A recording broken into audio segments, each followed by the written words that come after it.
Hello, everyone.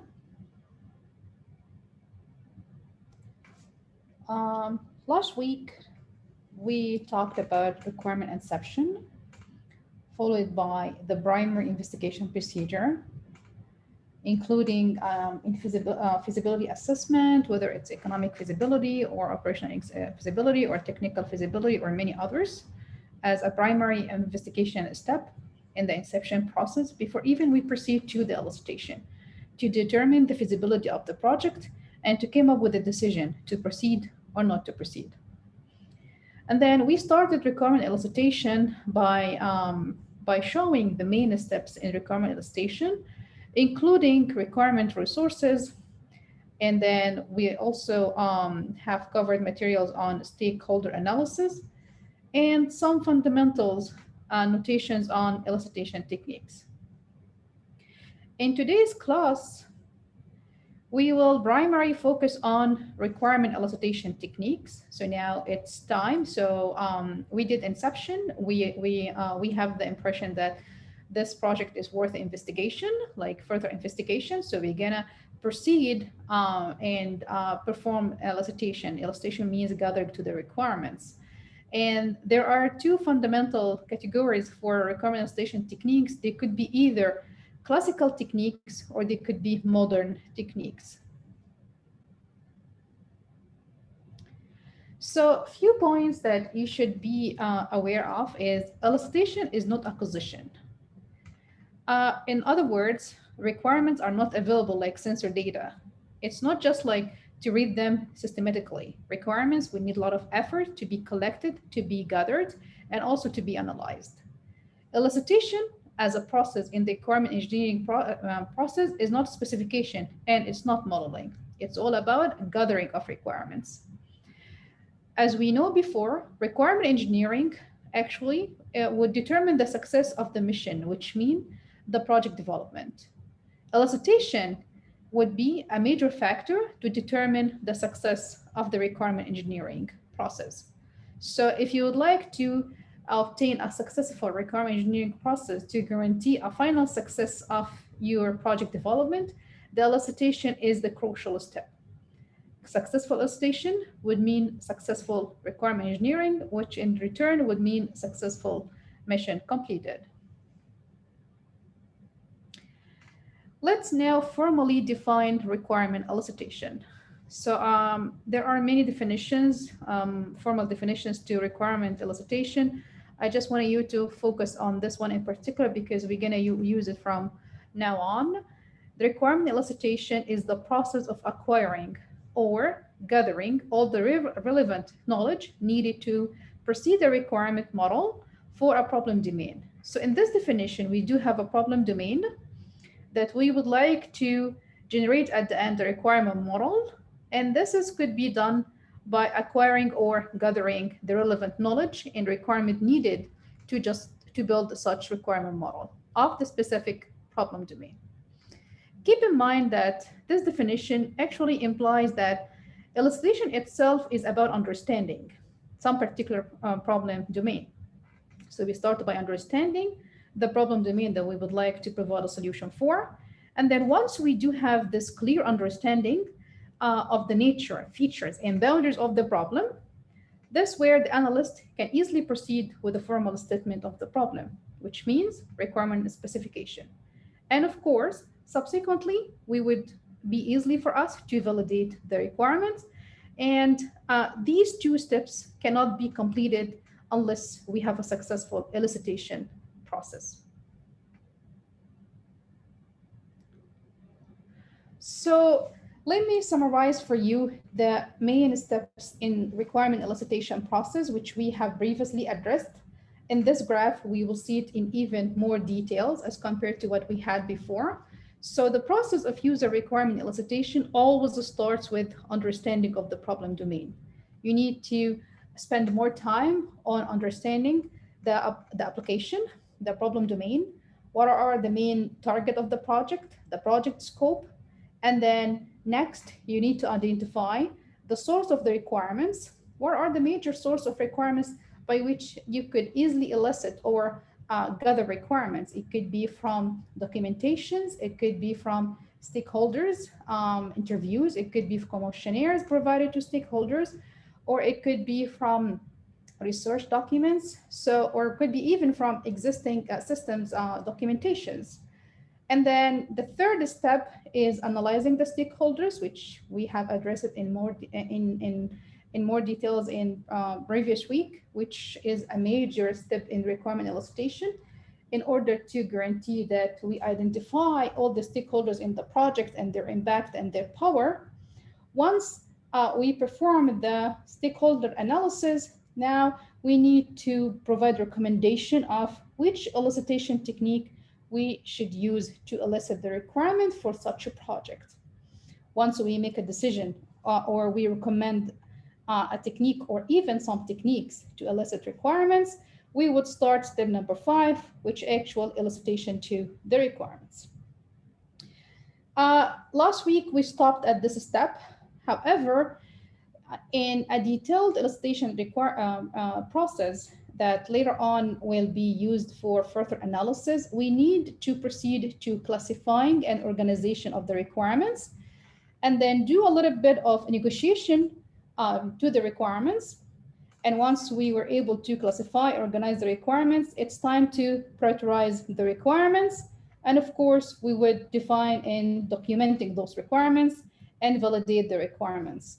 You can see that in elicitation, there is an intersection area between the analysis and the elicitation, in which we have to classify requirements, negotiation to the requirements, and do prioritization, and of course, documentation and validation. You can see along the way between each step and the next step, there is always a feedback. So there is always a feedback loop between each step. So we guarantee that when we move from one step to the next step, we have refined our outcome from this step before we even proceed to the following steps. So this graph is a complete, I always call it this way, so it's a complete requirement elicitation framework. It is a 10-phase or 10-step framework in which we start by understanding the problem, identify the resources, analyzing the stakeholders, make a recommendation for which technique you're going to choose. Start now eliciting the requirements. Now you have requirements in hand. So at this step, we do have the requirements. And then we have requirements, could be, those requirements could be functional or could be non-functional requirements.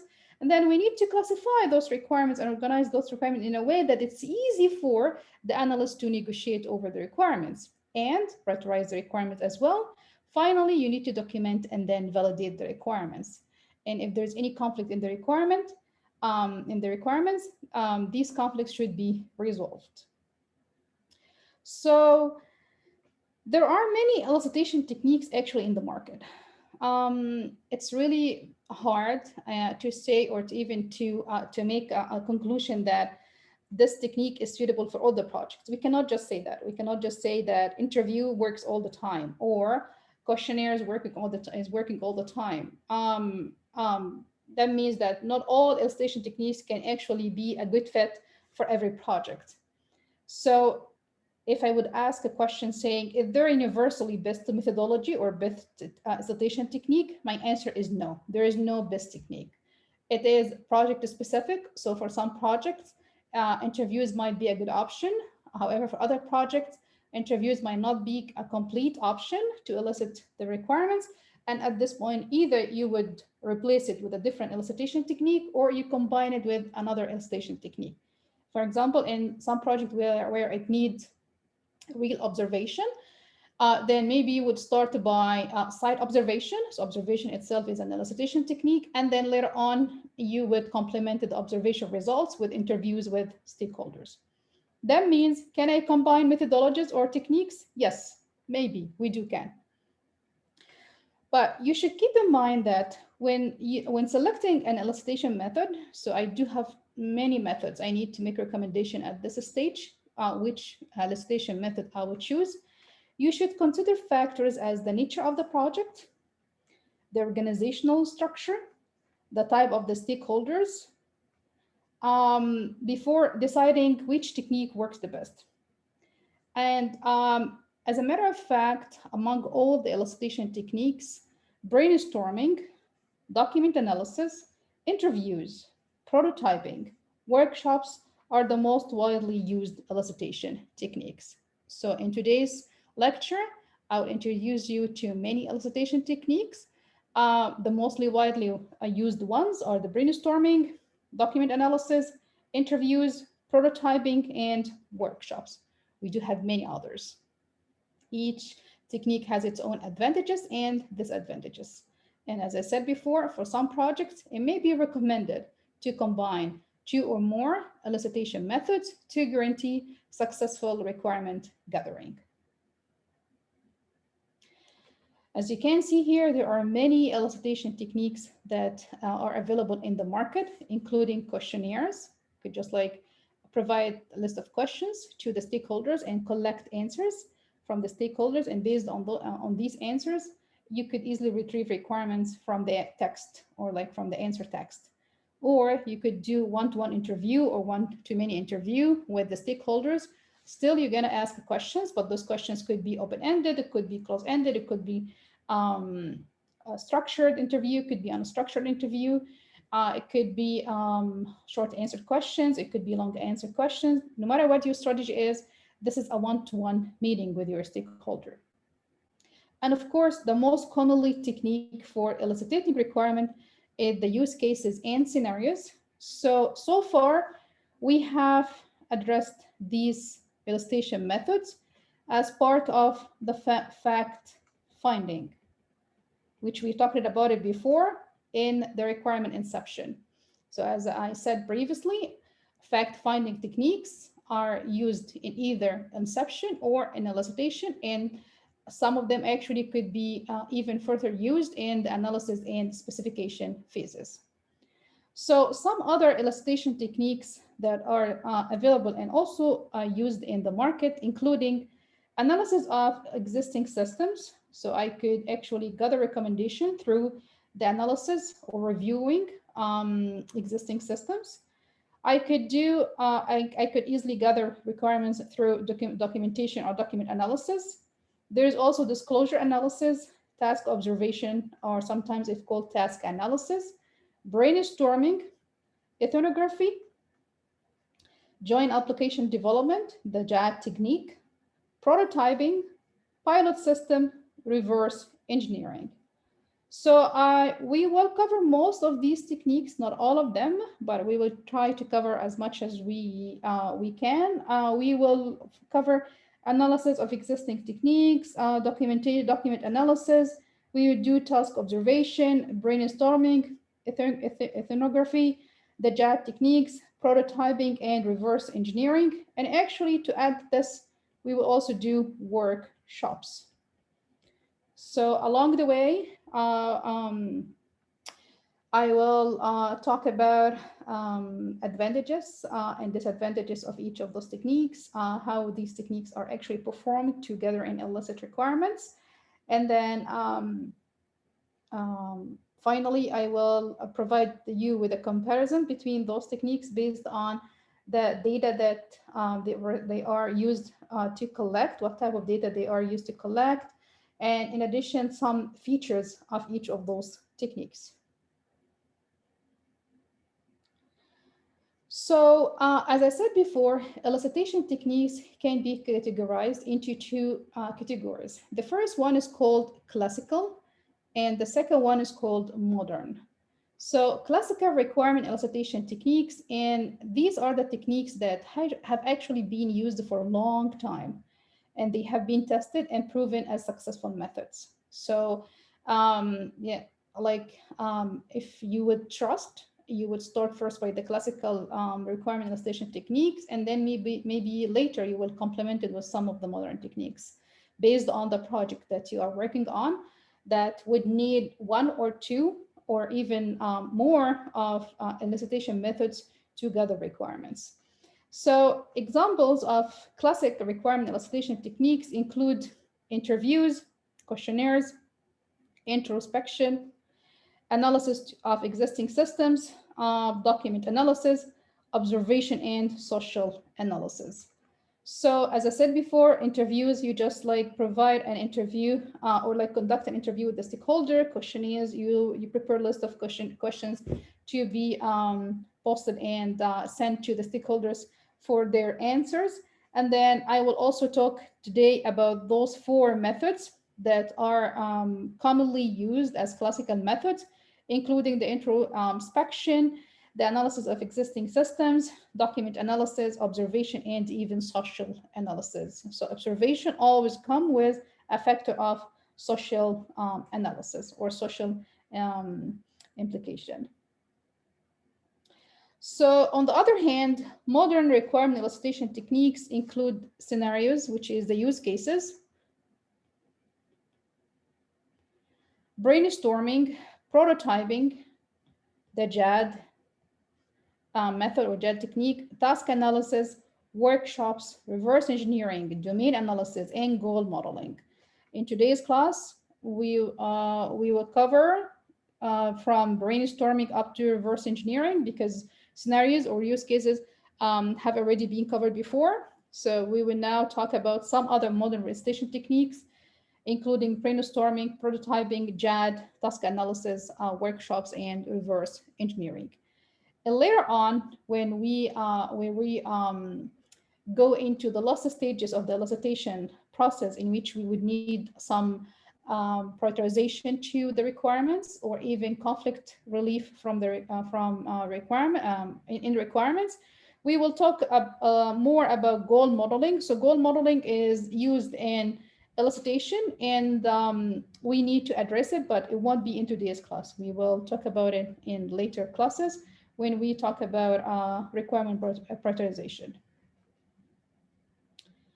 So now let's start the first classical. So I'm gonna say the classical family or the classical group of elicitation techniques. Number one is the introspection.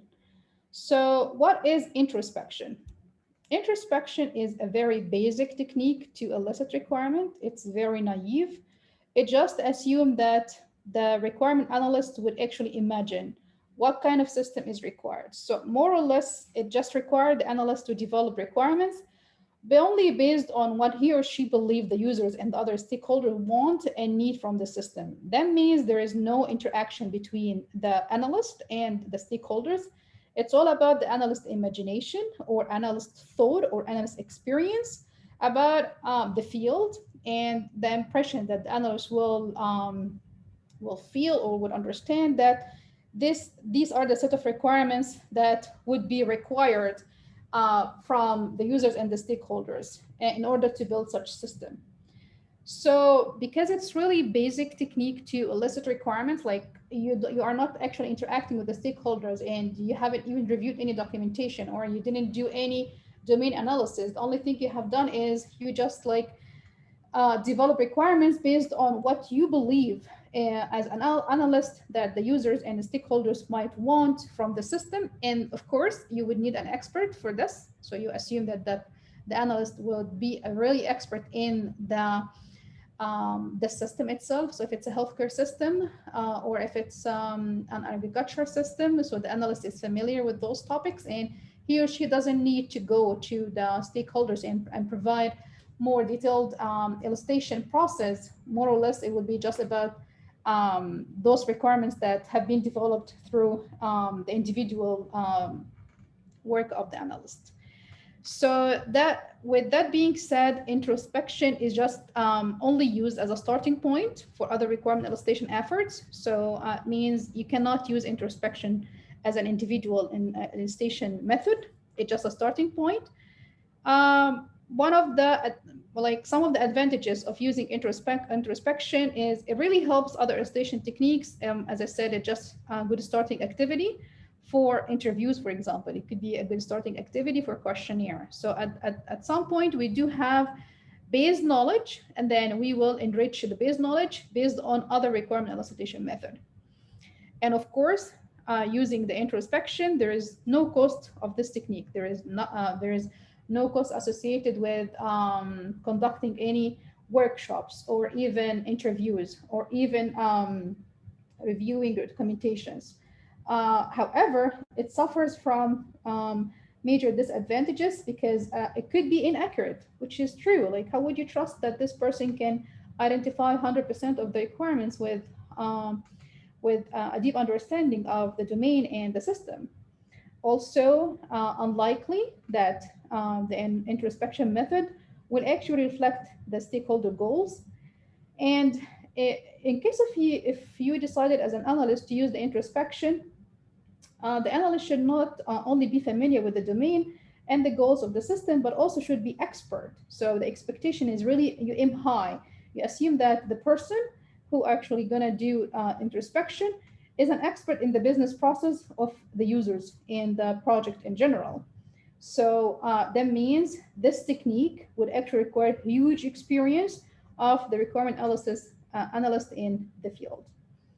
So is it a standalone technique? No. Primary, it has to be used with other elicitation methods. The second classical method is you could gather or elicit requirement by analyzing existing systems. So when we say we don't have to collect requirements at the moment from the stakeholders, it might be a good point to just go and review or do an analysis to the existing system documentations.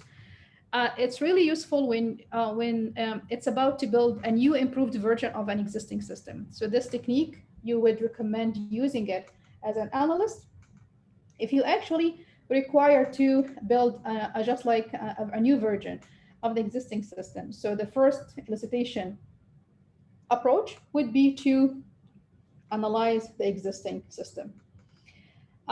Because why we would need such a station method, and particularly when we develop a new version of an existing system, because it's really important at this point to know what is used, what is not used, or what is missing, what works well, what does not work, how the system is used, especially how we would like the system to be, how we would like to use the system. So these questions can be easily answered by simply looking to the existing systems, because we would have an idea by which we will start improving the existing system to come up with a new version. So why we analyze an existing systems? Because mainly users don't like the new system if it's too different. That means we don't want to build a brand new system. It's more or less about improvement of the existing systems, because mainly users they don't like the new system if it's actually too much different or it doesn't do what they want. Also, this technique is recommended to catch up obvious possible improvements and to find out which features can and cannot be left out. So you move from old model. So you do have old model that was built before from the existing system. And then now, if you are requested to build a new model for your system, the commonly used elicitation method is existing technique or existing system analysis. You just like go ahead and review the existing system documentations and models, and then identify which features I can continue with, which features I can leave it out. Also, it's easy to see which components can, there is a great efforts to improve it, or which components there is less efforts to improve it. So more or less, we do have a background before we even start to build a new model. So the third elicitation analysis, which is still a classical elicitation method, is document analysis. So more or less, we are analyzing documentations. So let's define what is document analysis. It is one of the most helpful elicitation technique in actually understanding the current process. Documents that we could analyze include user manuals, software vendor manuals, process documents about the current system. And these are really good to provide input for the new system requirements. The main steps that we could follow to perform documentation or document analysis. The first one is you would need to actually provide an evaluation to the existing system and business documents. Um, by determining if they are appropriate or not. So you would look into the existing documentations, business documentation, and see, oh, I can't I could use this documentation to develop the new system or not. Also, the second step, once you decided that which of those documents I could proceed and do further analysis or investigation on those documents, it's time now to analyze the documentation to identify relevant business details. And finally, you need to review and confirm those details with an expert. So the expert will tell whether the business details that have been identified from the current documentation is relevant or not, is it useful or not, is it appropriate or not. So for document analysis, you started by existing documentations, you review or analyze those documentation to identify relevant details, business details, and then you send it to a person who is expert in the field to actually confirm and review it and identify more details about the correctness and the relevance of these documentations. So document analysis, as I said before, always start with reading available documentations. Examples as including user documentation, development documentation, requirement documentation, even internal memos, or some historical data. Keep in mind that these are out of date. Some of these documentations are out of date. So when you review these documentations to come up with a decision of using those documentations or identify the most probable features from the documentations, you have to keep in mind that they are out of date. They are poorly written. Sometimes they might have wrong information. Or still, it's a good point to start. So I won't go over disclosure analysis in more details. The only information I need you to be aware of when it comes to document analysis, because documentation at the end is just text file. So we do have words and text. Those words and text can easily be analyzed to give recommendations. And by simply using the words and the phrases in a given language. So we say disclosure analysis is related to it's natural language processing. So it's NLP. So this is natural language processing. So we use NLP to provide recommendations about the existing documents, which is in the field of requirement engineering is called disclosure analysis, which discloses the words and the phrases in a given spoken language. So next is observation. So I believe this is number 4. So 2, 3, yes. So this is number 4.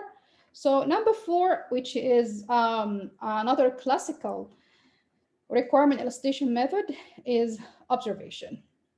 So in observation, on the other hand, it's about observing. So observing either the stakeholders or observing if it's like a manufacturer project and then you would like to build a software to automate the manufacturing process, then maybe it's better to start by observing the factory, the layout, the process itself before even interview the stakeholders.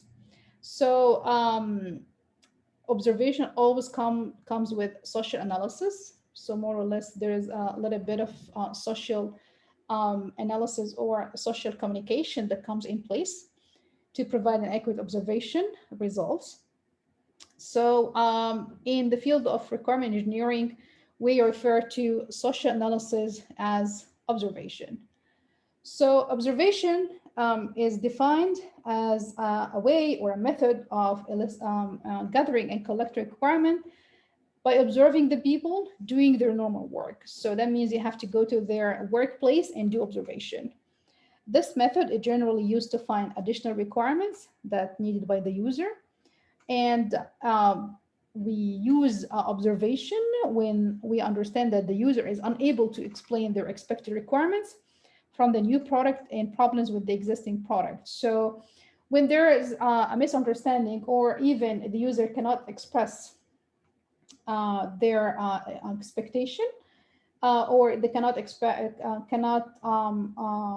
explain their expected requirements. At this point, maybe it's better after you interview them to go actually and do observation. So observation is a way to find additional information or additional requirements that were not easily to be was not easily be elicited from the users when you conducted other elicitation methods.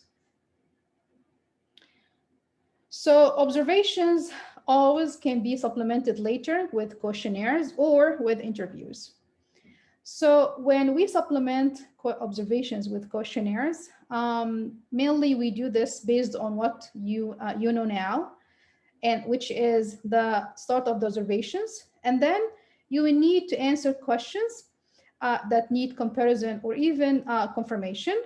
And at some point, you need to obtain some statistics, and this by involving large number of users who are looking for statistical significance. Some questions at this point, after you observe and then you have some statistical, you have data in hand. So observations means data, and then questionnaires means answer to questions. So when you combine these, it's easy now to look for statistical significance about the data you have. And that means you could easily answer questions more or less, how often do you use features X? Because now you have observed in real time, like you have done your observation in the workplace, so you can have answers by observation. Also, you could have answers related to quantitative analysis to satisfy the statistical significance that you were able to prove it through the observation. For example, you could have answers to question like, what are the 3 features you are most likely to see? This easily can be answered through observations and later on could be complemented with questionnaire. As I said, observation itself, so you go to the workplace and then observe people or the part of the stakeholders who are a major component in your project in real time or in the workplace. Could be also complemented or supplemented later with interviews. And this is, in fact, after getting a better idea of what is to be done, and probably some questions require more detailed answers. So now you require a one-to-one interview. That means you will not be wasting other people's time or your own. This is very labor intensive. So because you will have to go and then you have to conduct interviews with all the workers, maybe if needed. So you will need it is more time consuming, and of course you would have to involve more labor. That's why it's very labor intensive procedure when you combine interviews with observations. So as observation is more or less a major type of social analysis, sometimes we actually call it social analysis. There are different types of social analysis. It could be either passive observation, or it could be active observation, or it could be explanatory observations, or could be ethnography. So let's just start by the first 2. We say these observations are passive if the social analysis that we are performing is carried out without direct involvement of the observer in the society. The observation of the people work is carried out by just recording using videotapes, video cameras, and surveillance cameras. The documentation of the problems at this point and the requirements are prepared from the recorded data. So actually, the observer is not in the workplace directly. He or she just like recording, observing people by recording with different tools like videotaping or even with video camera. And then the documentations of the problem and even the requirements that we are seeking would easily be elicited or would be gathered just from the recorded data. On the other hand, active observation means that observation is carried out with the direct involvement of the observer. And that means that people are provided with the new product prototype or even existing product to perform the operation on the product. And the observer provides the domain knowledge to the user to work with the product. And he or she will make the report of the requirements of the people by observing how they would interact with the given product. So more or less, he or she is on site. They observe the workers or the people, either by using existing product or even by providing them with a new product, and then monitor their behavior, monitor their reactions, monitor their usage of the product. And then by this monitoring process, the requirements as well as the documentations will be written directly on real time by the observer. That's why we call it active observation. The third type of social analysis is the explanatory observations. In this type of observation, the users talk loudly, explaining what they are doing while using the product. So it's not about just observing them without any interaction. So if you go back here, uh, for passive and active observations, there is no interaction between the observer and the people, or like the worker in their work. On the other hand, for the explanatory observation, there's an interaction between the users and um, the observer, because the users will talk loudly, they will try to explain what they are doing while using the product, and the observer will take notes using the explanation given by the users. And if at some point, if you need to ask a question, you might be able to ask it to the users. So that's why we say it's an explanatory observation type. Ethnography, on the other hand, in this method, the observer is completely immersed in the society, and the observer goes through in-depth observation of the society and the works. As a matter of fact, there is no particular formula to carry out this method. Also, it's time-consuming and expensive method to gather the requirements. So in the following slides, I will talk about the ethnography as a social analysis observation method for illicit requirements in more details. So ethnography, when we always refer to ethnography, we refer to observation. So we're talking about observation as elicitation method, and of course, social analysis. So ethnography comes from the anthropology,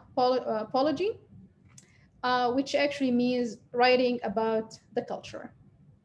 People often find it hard to describe what they want to do because it's actually natural to them.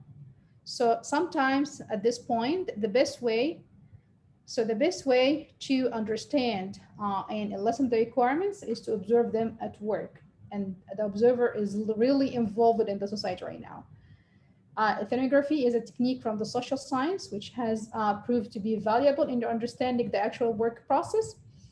And analysts, in our case, we would consider them as social scientists, are trained in observation and work analysis. Ethnography aims to describe the nature of those who are studied through writing. Ethnography attempts to discover social, human, political factors which may also impact requirements. Ethnography is essentially would seek to explore the human factors, social organization of activities, and recently studies have shown that work is often richer and more complex than is suggested by simple models derived from the interviews. That means observation through social interactions with the people in the work using ethnography is a good method to elicit requirements. Ethnography, we understand that it discovers documentation requirements by observation. And in ethnography, workers are not asked to explain what they do. You just need to collect what is ordinary, what is that people would do. That means you are aiming to make the implicit explicit. You would need to transform the implicit thing into explicit thing. That's your job as an analyst. Also, you need to study the context of the work and watch work being done. Useful to discover. Ethnography is really good to discover more or less details that were not be able to elicit when you conducted either interviews or questionnaires or some other elicitation method. For example, if you would like to have an answer to the question, what does a nuclear technician do during the day? It's easy to answer this question if you go and observe them. What does his work space look like? You might meet with the stakeholder and then they keep talking and there's some missing information that was not told. So when you do observation by going to the workplace and then provide social communication with the workers through observations and interactions. Using the ethnography elicitation method, it's easy for you to collect such requirements. Ethnography are especially useful, especially if there is a need to address contextual factors. For example, the usability, and also when investigating collaborative work settings where the understanding of interactions between different users with the system is important or paramount. In practice, ethnography is particularly effective when the need for the new system comes as a result of existing problems with the processes and procedures. And ethnography is really good in identifying those social patterns and complex relationships between human stakeholders. Let me share with you how ethnography was a good illustration method by example. Somerville and other authors, they were involved in a project where they had to gather requirements. These requirements were collected for air traffic control system. Through observation, what they have observed, what they have observed is the air traffic controllers in actions, and this with the existing system.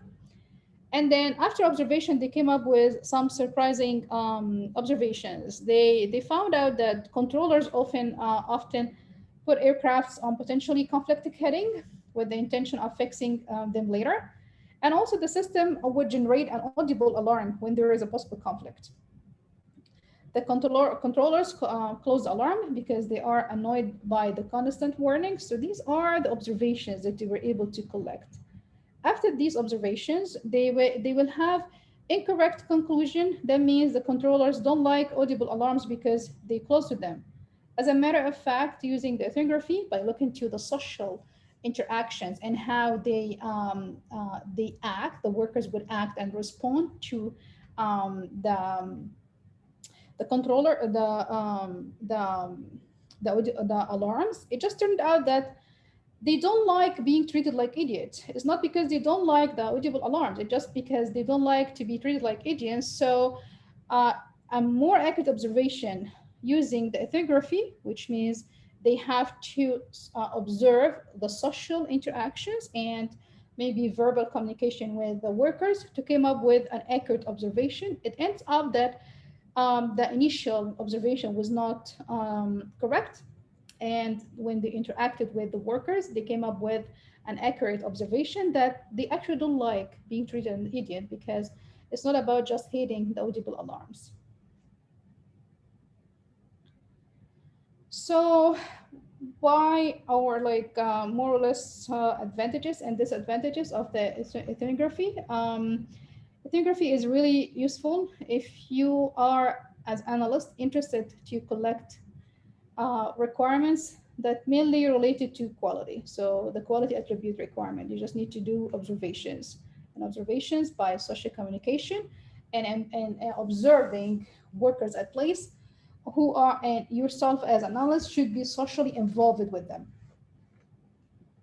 such as usability and efficiency, which are considered as quality attributes, which at some point are major elements in the success of the project. Also, ethnography is much effective when there is a need to determine the social factors. So there's a need to determine the social factors on the workers and even the patterns in the solution of the problem. However, there are some disadvantages of the ethnography is that it fails in many cases because there are so much diverse community of people belonging to different social and ethical aspects. So at this point, you might not be able to gather all the information needed due to the diversity in the community of those people.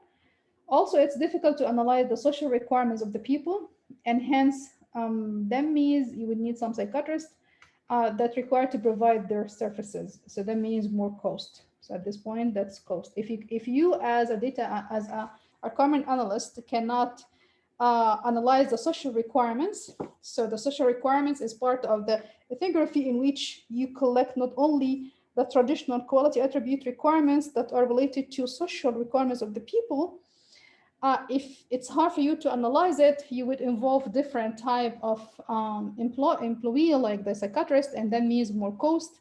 So this one disadvantage of the ethnography. So number 5, which is the task analysis as a classical elicitation method, which we have actually discussed before when we were referring to the identification of non-functional requirements from functional requirements, but now let's define it in more details. Task analysis, it employs a top-down approach where high-level tasks are decomposed into subtasks and eventually detailed sequences until all the actions and event are described. So you start by task, and these tasks are split into subtasks, and these subtasks are split, you keep going into other subtasks until all the actions and events are described. The primary objective of this technique are to construct a hierarchy. So this shape is hierarchy of the task performed by the user and the system, and also to determine the knowledge used or required to carry those tasks.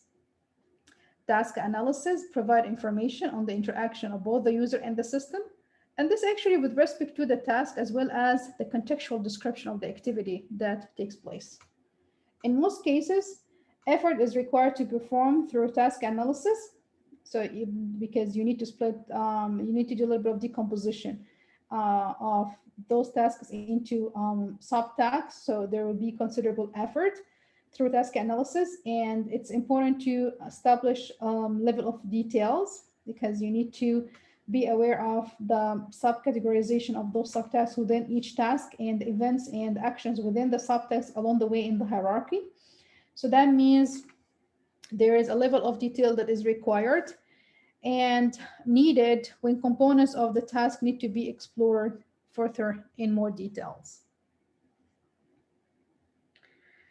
Why we use task analysis? Because it has good stuff, like it enjoys some good properties or advantages. It provides the interaction of both the user and the system, and this is with respect to some task that will take place. Also, it is used by the project manager. It's not only by the analyst, it can also be used by the project manager to manage the user and the system. However, it suffers from complexity. It needs a lot of efforts as compared to the interview, as an example.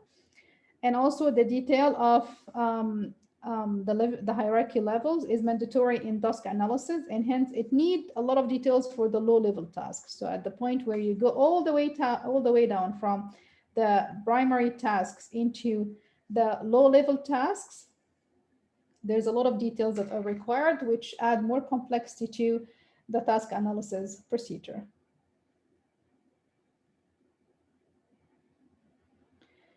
And after task analysis, it comes brainstorming.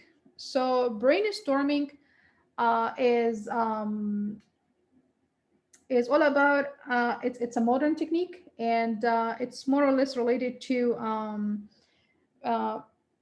setting and try to extract as much information as you can. So it's more or less, we see participants from different stakeholder group, they will engage in either actually formal or informal. So this could be formal or even could be informal discussion. And actually this is mainly to generate as many ideas as possible without actually focusing on anyone in particular. So that means brainstorming should be no bias.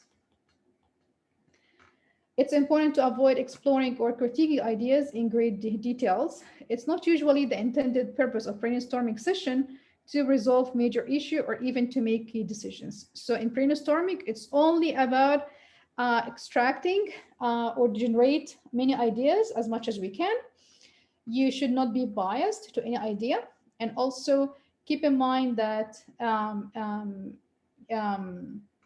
brainstorming, it's all about just developing or generating those ideas. Is not about to resolve any issue or even to make decisions when you do brainstorming.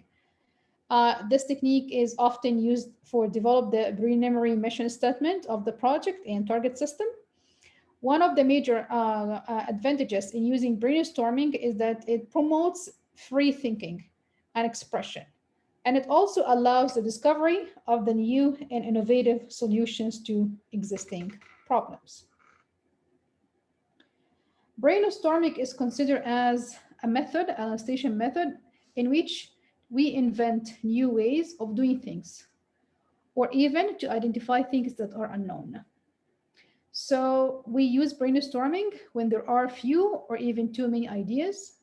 We use brainstorming early in the project, particularly when there is a little expertise for the type of the application, and when innovation is actually important to develop the new system. That's where brainstorming is a good option. The main two activities in brainstorming is called the storm activity and the calm activity. The storm activity that means we are generating as many ideas as possible, quantity, not quality, and that means you need to go wild at this point. The calm activity, as a matter of fact, you are not generating all the ideas, it just you need only to filter those out that are clear, that are of high priority, and they might improve something in the system. That means in the calm activity, you are only trying to keep the best ones. So after you brainstorm, you provided a session, you conducted meeting with the stakeholders, and at this point you're not asking question, you try to brainstorm ideas as much as you can. And then two activities that should be performed. The first one is generating as many ideas, and then the second one, which is the calm, you need to filter out among those ideas which ones should we combine, which ones we should actually clarify, or they might be clear enough to use them, which one should we prioritize, which one we should improve, or which ones will improve the system. At some point, that means you need to choose the best of the best, or the best ones of all the brainstorming ideas. And that means for brainstorming, especially with the calm activity, you will need to go over some voting strategy. Like people in the brainstorming session, they should agree on the best ones that they should keep and moving forward to the next stage.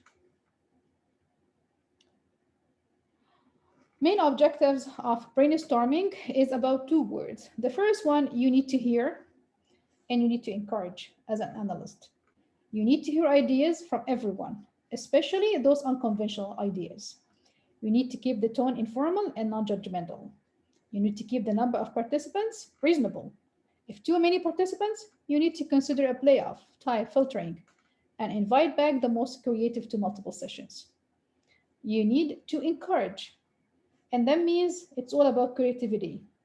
As an analyst, for your decision to come up with the usage of the brainstorming elicitation method, you need to encourage creativity. That means you need to choose those, you need to choose a good and a provocative project name. Also, you need to choose good and a provocative problem statement. You need to get a room without distraction.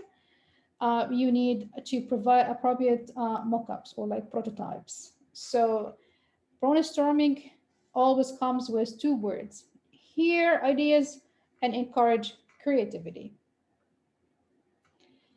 Why we need brainstorming? Because it is the most widely used for the innovative sort of projects, where each participant provide his or her own ideas after their personal research about the project to be started.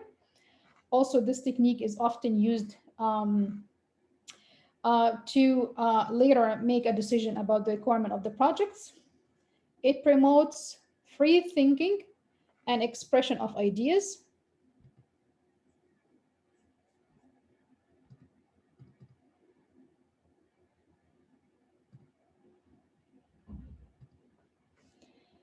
Brainstorming provides the innovative ideas about the project to be developed.